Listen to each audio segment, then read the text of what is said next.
This is breaking news. Happening right now, city leaders and community members are gathering at the Twin Parks Northwest Apartments in Fordham Heights for a remembrance event and street renaming for the 17 people who died in a fire there last year. Let's go to it now. So I want to start today with a prayer. I'll pass it on to our Imam Musa Kaba.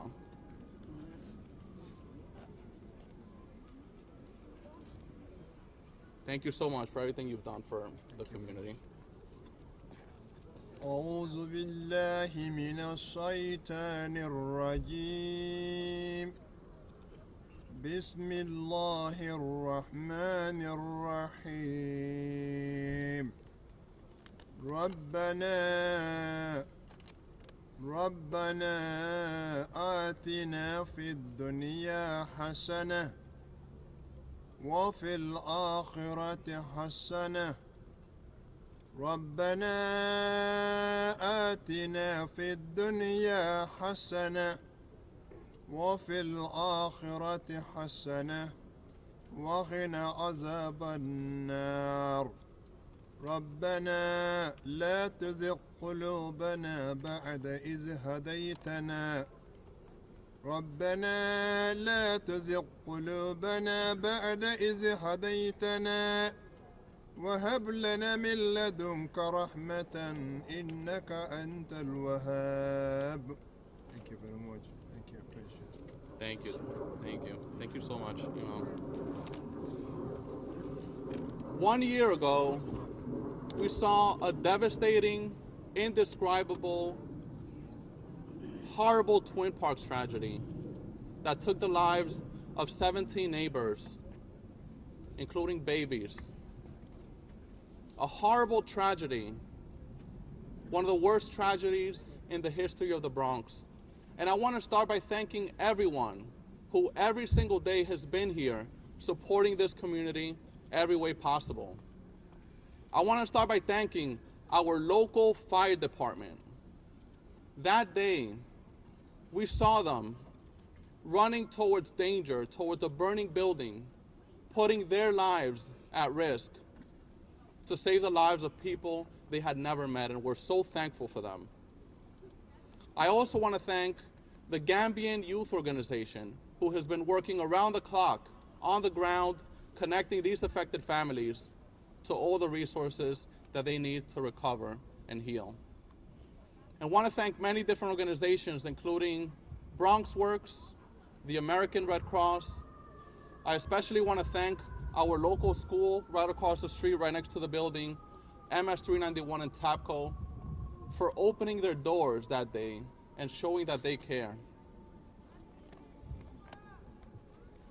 We need to make sure that another similar tragedy never ever happens again. Not in the Bronx, not anywhere in the city of New York. And this is why we've been able to work with colleagues in city, state, and federal government to strengthen our housing laws and make sure that our buildings are safe for our families, including strengthening laws on the issue of self-closing doors to make sure that landlords are taking those laws seriously. Our community is still in shock.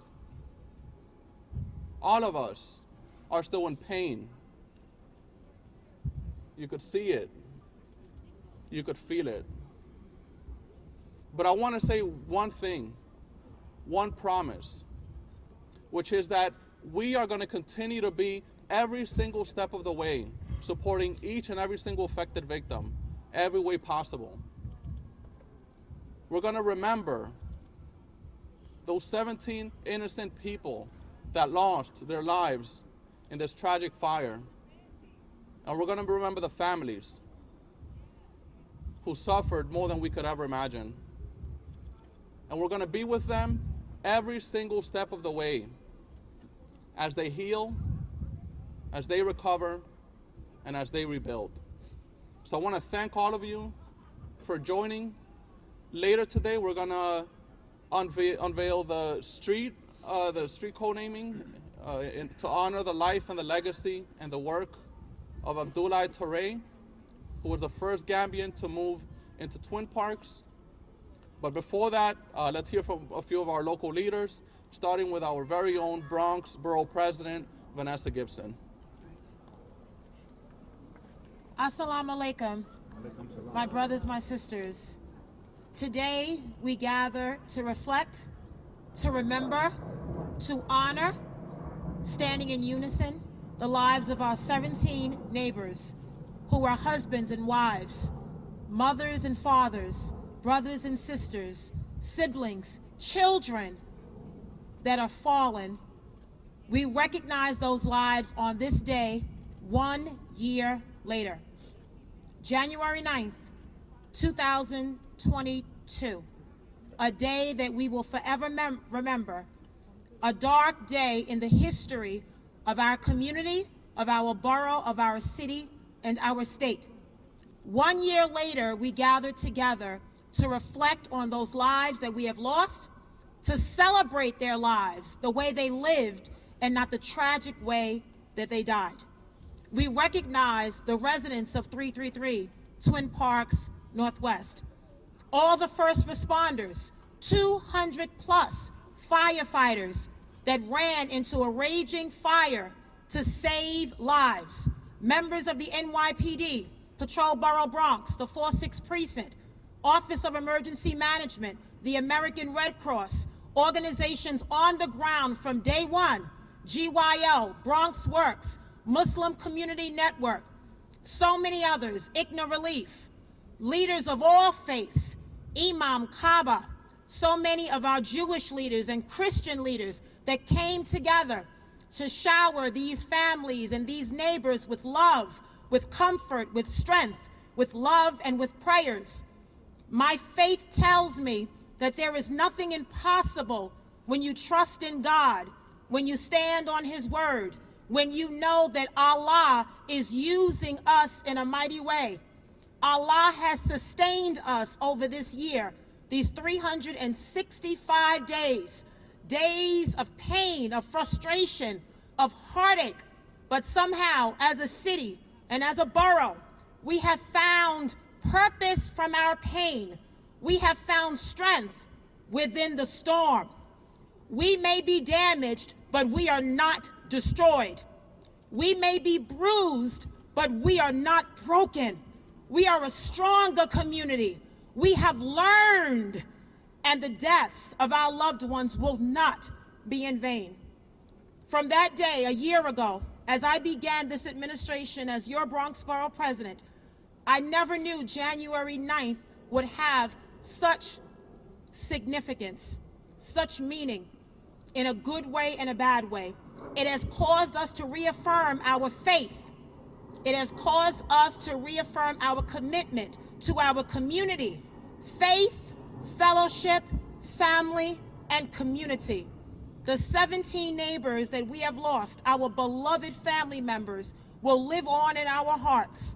We are a forever changed borough, but we are also a united borough, because if the people stand together, we will never be divided.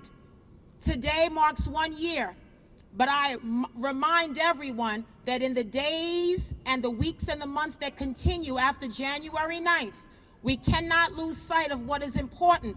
We cannot leave our families in the darkness.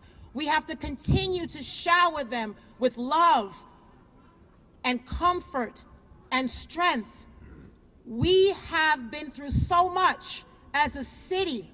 My heart continues to mourn the loss of those that we have lost. My heart breaks for these families. They are forever changed. But what I truly hope in this year is that they have found solace and comfort in knowing that a community has stepped up in a major way. Because the residents and families of 333 181st Street are our family. And we have never left them alone in these 365 days, and we will not leave them alone after today. And so while today is a day of remembrance, a day of reflection, a day of a celebration of life, let us be reminded that life is so precious. Hug your loved ones every day. Tell them you love them. Let us continue to mourn this loss, but let us also continue to reaffirm and affirm our love and our commitment to our people, to our African people, to our Caribbean people, our African American and Latino people, God's people of all faiths and all backgrounds. As your Bronx Borough President, I am here to remind you that I will always be here. I was here before January 9th, and I will be here after January 9th. I don't need the recognition of thanks and gratitude because we are doing what we are called to do. We are called to do this work. And to the men and women of the FDNY and the NYPD and all of our first responders, let's not forget the hospital workers, the nurses and doctors that responded. We have all been traumatized, but every day we get better. Every day we get stronger. And today we recognize our brother, the first Gambian American that moved here into Twin Parks, our brother, Abduri Toure. We honor him. We celebrate this life. We celebrate the lives that we've lost. May Allah be with all of our families and provide all of you with abundant peace and abundant love and abundant strength. Thank you to the families and to the residents of 333 for allowing us to embrace you, to love on you, to hug you, to mourn with you, to reflect with you, and remember with you.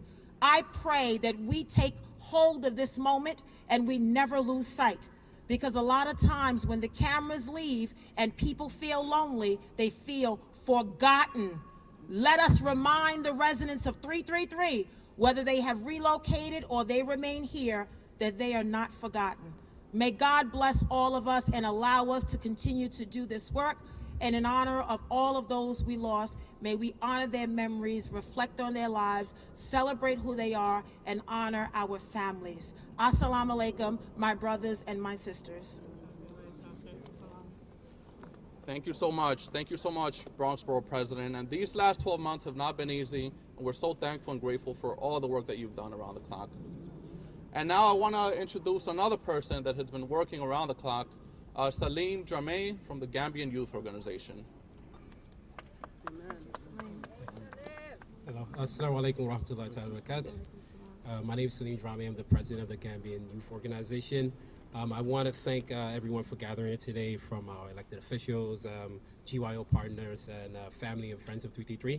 I also want to thank those who are outside of the borders of our country for all their support, because surely this tragedy really impacted so many people around the globe. I want to thank CM Feliz for his partnership and his leadership during these times as well. Again, I'm going to thank 333 family members, again, for their resilience and patience. I want to thank all the family members of the deceased for their resilience and patience, because, we know truly losing a loved one, it's not easy. It's definitely not easy.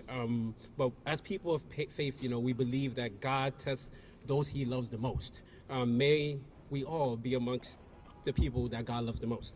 I'm not going to take much of your time, but I would like to mention what I mentioned before last year, that the fire at this building, again, did not need to happen. As I've mentioned, before, we live in the richest city in the world, and with the most brilliant minds, there's no way a fire like this should have taken so many lives. This is all because of a system that has been set up to fail people in underserved areas. Yeah. So yes, we know progress is being made. Bills have been proposed and passed, actually, but we need a more collective effort from all city, state, and federal counterparts to come together and commit to a plan so that this tragedy like this never happens again. We also need to ensure that those who need to be held accountable for their negligence, right, are held accountable so that this never happens again. And at the end of the day, the best way we can remember the deceased is to make sure, again, we put in place measures that, will ensure lives are not lost again in this manner. All right, that's all I have for y'all, guys. Thank you. Thank you so much. And now let's hear from our New York City Public Advocate, Jumani Williams. Assalamu alaikum. Peace and blessing, love and light to everyone. Thank you to our council member for doing this today, and our borough president and the families and 333 and all of my colleagues who were here. I'm so happy that we're here today. Behind us, we'll be honoring Abdullah Talere, the first Gambian who was here. Very often, the black African immigrant story is not told, is not held up in the same ways as other immigrant stories. And it's really important that we lift that up so when people walk by, they can understand the story of the Gambian immigrants who were here. It's also important because I believe it is a cross-section of so many things why we're here today. I remember 1 year ago, all of us here in the freezing cold, seeing people with shock on their faces, some who had lost multiple family members in a fire that didn't have to happen. The worst fire in decades. The past 3 or 4 of the worst fires have happened right here in the Bronx. I don't believe that to be an accident. And I just want to say some of the words that I said today during the memorial. There was one of the relatives who had a poem written, and some of the lines, I believe it was entitled, "We Were Just Trying to Breathe." One of the lines was, "Because our bodies aren't worth investments." And another line was, "How many times do we have to die before we're allowed to breathe?" It is important to bring this up because while I'm happy to be here to celebrate life, I'm sad that we have to celebrate it in this way because we lost people from preventable tragedies. And these kind of tragedies happen in black, brown, immigrant, working communities. It has to be said over and over again. And while we stand in the ashes to rise, to continue to abuse the resiliencies of these communities is immoral.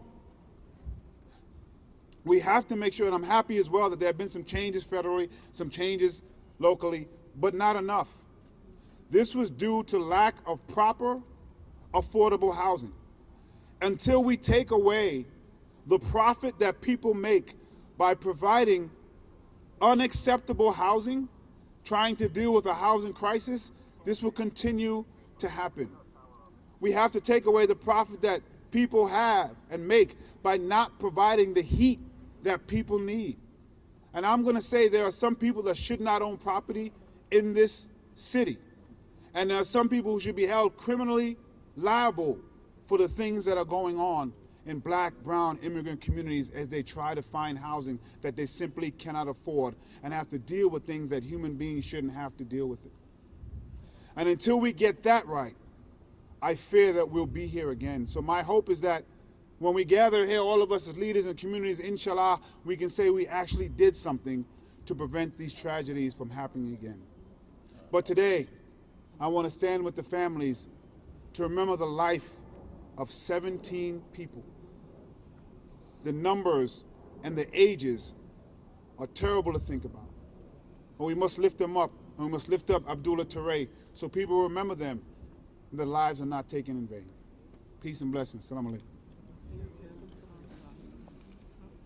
Thank you. Thank you so much, Public Advocate. And I also want to acknowledge our wonderful District Attorney, Darcel Clark, wonderful partner who's also been working every single day. And now I would like to introduce our New York State Attorney General, Letitia James. Thank you. Thank you, Councilmember. I want to thank all of my colleagues who are here today. But I want to most, want to keep in my thoughts and in my prayers all of the family members who lost loved ones. What I remember most is the anger of individuals who were here a year ago. The anger of individuals who said, why did this have to happen? Why did we have so many fires in the Bronx? And the anger was the language of those in the streets. Those of the streets who feel like they have continued to be ignored and who have historically been ignored. I remember the 17 caskets that lay before the nation, one after one after one. I remember all of those who cried, but what I remember most is the resiliency and the spirit of the Gambian community and the community at large who came together to love one another, to hug one another, to feed each other, to pray, and to know that those who have died will live on, and that they will always live on in the hearts and minds of those who love them. Whenever you have memories of your loved ones, they never die. And the reality is that the Muslim faith, the Christian faith, the Jewish faith, we believe that we will see these individuals again. And now that they are in the arms of Allah. And so I've come here today, one, to let this community know that we are standing here as elected officials to ensure that this never happens again. And to ensure that communities like this, immigrant communities like this, immigrants who built this country, a country of immigrants, will never be ignored. And that all of us have a responsibility and a duty to ensure that affordable housing, that the conditions of affordable housing are proper, that they're maintained, and that they're consistent with codes. And so I've just come here to say, to praise all of those who obviously ran into the fire, particularly the first responders, members of FDNY and NYPD. When everyone ran out, they ran in. That's correct. When everyone ran out, they ran in, sacrificing their own personal safety for the benefit of all of us. And we should give them a round of applause. Amen. I want to thank them. And I want to thank them for being here today and for joining hand in hand with this community, arm in arm, with no space between us, recognizing that they too are part of our community and that they too on that day cried and they too felt the tragedy. So I know that there will be a co-naming shortly, but I just want everyone to know that this Attorney General, an Attorney General who understands and recognizes the tragedy and the pain of this community, will be with you now and always. And my thoughts and my prayers are with you, and I hope that we will never, ever meet under these circumstances again. Bless you. Thank you so much, Attorney General. And now let's hear from a family representative, Haji Dukare.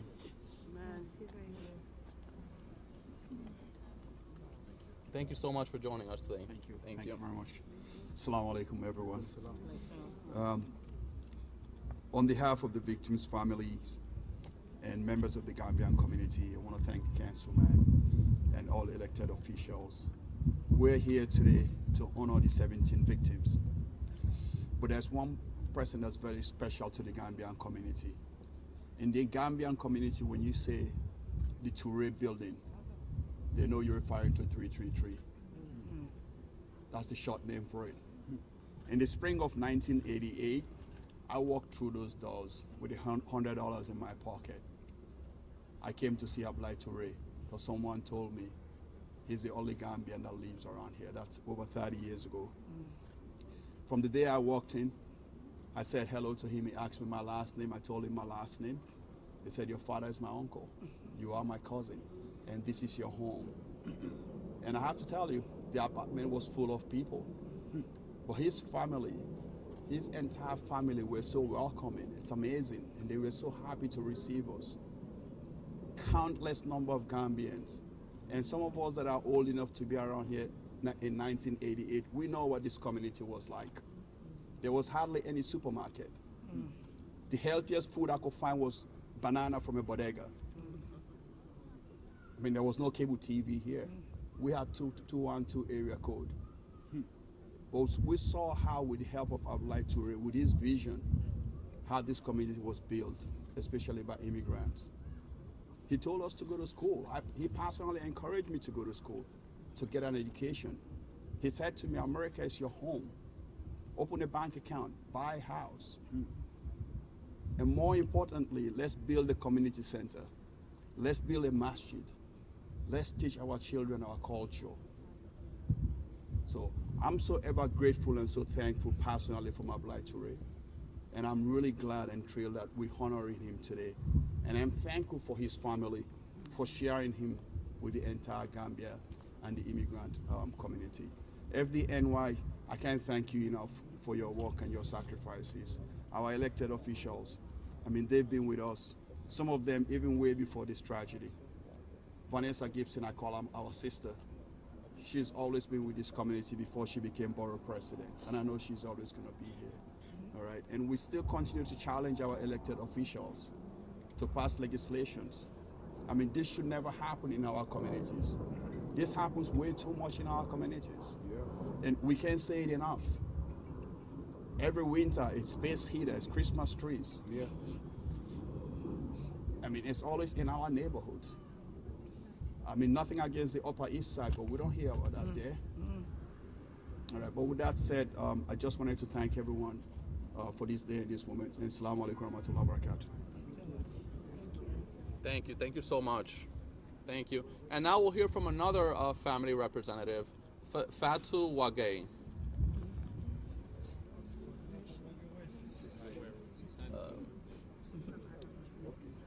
She's on her way.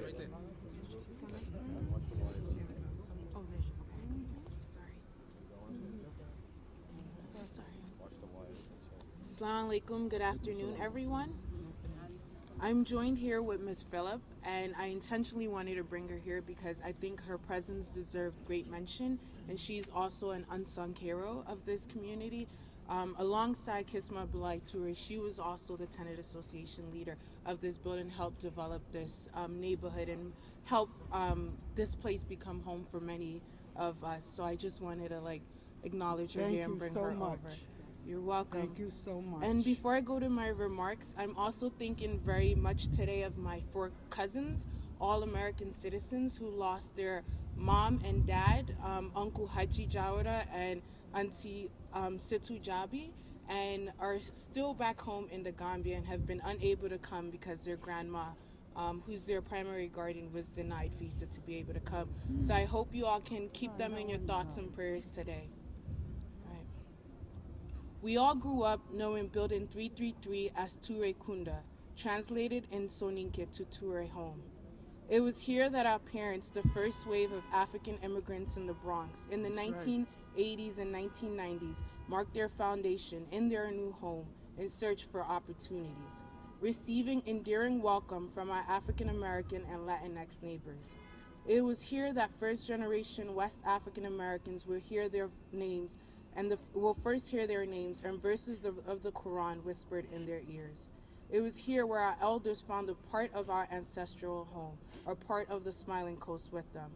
Where the first generation saw Kisma Abdullahi Toure as grandfather because migration would keep us oceans away from our own grandparents. We all found home in Toure Kunda. It was our sanctuary of comfort, affection, community, and faith. Kisma Abdullahi Toure was our grandfather and our father. In Soninkara, we say Sumpurokati, meaning blood and milk, translating to we are all family. 333 represented Sumpurokati for West Africans in the Bronx. Today, we memorialize our memories and stories as Black immigrants in a city and borough we have found home with. We honor the lives of our 17 beautiful souls who have helped define immigrant New York and their legacies of tenacity, community service, courage, and perseverance that they left behind. Today, we celebrate the wave of first-generation West Africans, both present and future, who have gone off to the world equipped with the tools and values that this very community has instilled in them. May Allah grant Jannah to our deceased loved ones. May Allah bless and honor the Toure family for the place that they have held in our community. May the story of Kisma Abdullahi Toure stay alive in our hearts and mind, consistently reminding all of us to leave behind memories and stories that surpass our physical existence on this earth. Thank you all so much. God bless. Thank you. God bless. God bless. God bless. Thank you. Thank you so much. And this community, this community is a vibrant community, and it's been a vibrant community for many years and decades. And that hasn't been by accident, but it's been due to the hard work of people like Abdoulaye Toure, the first Gambian to move into this building, a dedicated public servant who helped connect his community to resources so they could get organized and they could progress. Working families that moved here in search for a better life. So we're going to move on to the street unveiling, but before that, we have one final speaker, and that person is the daughter of Abdoulaye Toure, Haja Toure.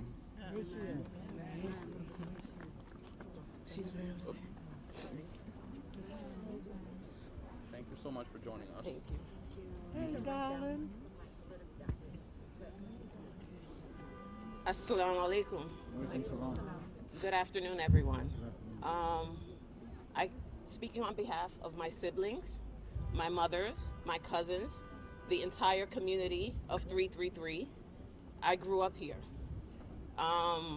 And growing up in Turekunda was an adventure. And just to give a little backstory of how my parents came here, my father came here in the late 70s, around 1977, 78, and my mom followed suit in 79, and a few months after that, I was born in 1980. So he used to call me his American baby, because I was the first one born here. I am the 7th of 14 children. 2 are deceased. There remains 12 of us. I also have my mothers. I have 3 mothers. My father left behind 3 wives. One has since relocated to the Gambia. Her name is Galimanjai. My mom, Fatou Jane, and Mahore, we call her Mahore, which means big mother, Mariama Sinera. And I'm just gonna name my siblings in order of oldest to youngest. We have our eldest, Suleiman Toure, followed by Basiru Toure, followed by Mohamed Toure, followed by Alai Mari Toure, who resides in the Gambia, followed by Abdoulaye Toure, followed by my sister, first girl, Jane Toure, followed by myself, Magundo Toure. I am followed by my younger brother, Abdul Wahab Toure, who passed away in 1996, followed by Fatia Toure, who is my younger sister who lives in Abu Dhabi, followed by Yasin Toure, who resides in Atlanta, Georgia, followed by Rokia Toure, second to last baby, and the babies, Django and John Polo, who are twins. My father is survived by 20 grandchildren.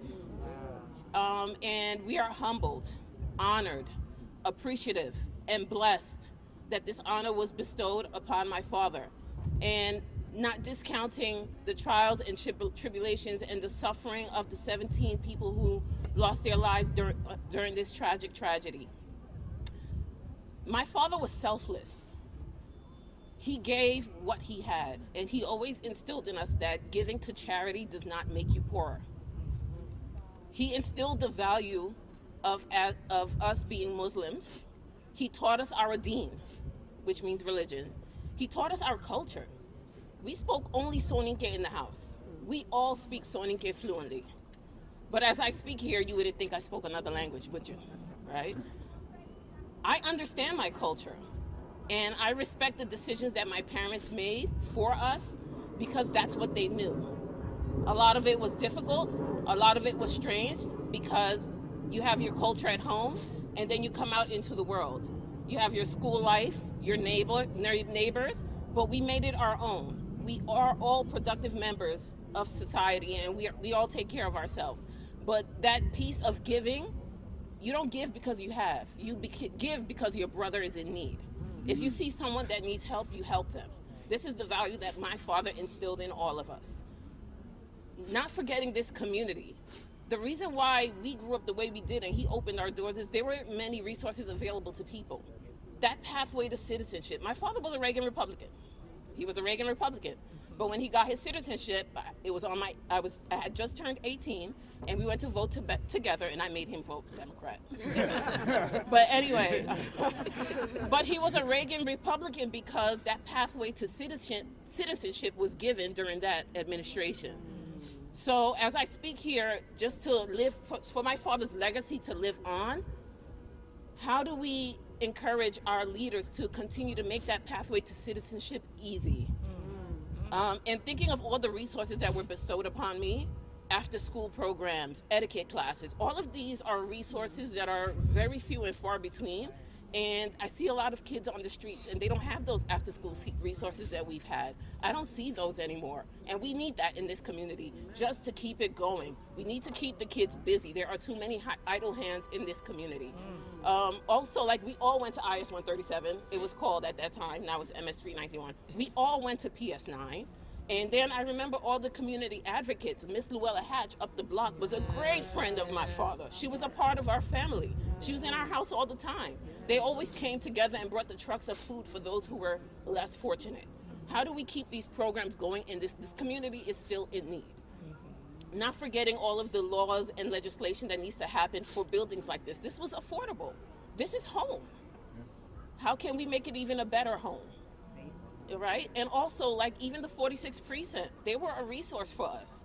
Growing up, remember, there were people who would get lost on the train and they didn't speak English, and a random police officer would knock on the door with, "Hey, Mr. Toure, can you help us help this person get home?" This was our lives. Not forgetting all of the, family, like, we're tied by milk. What was that quote that you said, Fatmata? Sumpudo hati. Blood and milk. I mean, blood doesn't make you family. We are a community. And the Toure family is humbled, grateful, and honored that, they chose to name the street after my father, along with the 17 victims of this fire. All of the neighbors in the building, and I'm going to name some names: Mrs. Holmes on the 18th floor, Jonathan's mother, Jonathan's mother. We remember Jonathan. Sorry. Miss Williams. I'm sorry, Miss Williams. I always used to call you Jonathan's mother. And Miss Phyllis. Also, Anthony. In my father's last years, Anthony. Where's Anthony? We named him Tony Toure. He used to come and help us. My father, had a stroke and was, very sick during his last days, and Tony would come and help us get him into bed. We were a community. Our doors were always open. And for that, I thank everyone, and I love everyone. And may we continue to be a community and continue to grow and just continue to develop the resources needed just to make everyone productive and continue to just live a great life. Thank you. And also Shaniqua. Shaniqua also was our neighbor. She passed away after the fire. She was a great neighbor. She was always there when my parents needed something. Thank you. Thank you. Thank you. Thank you. Thank you for sharing that. Thank you. Thank you so much.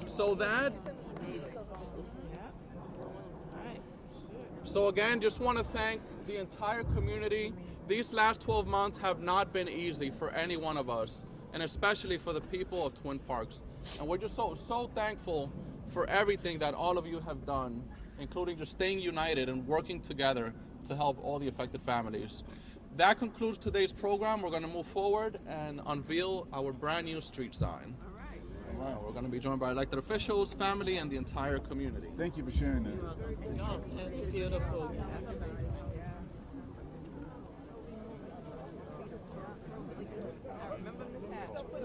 Please don't push me over. Oh yeah, I remember Miss Hatch. Where's his twin? Oh, she's at home. Oh. Yeah, she's home, yeah. I was like, maybe.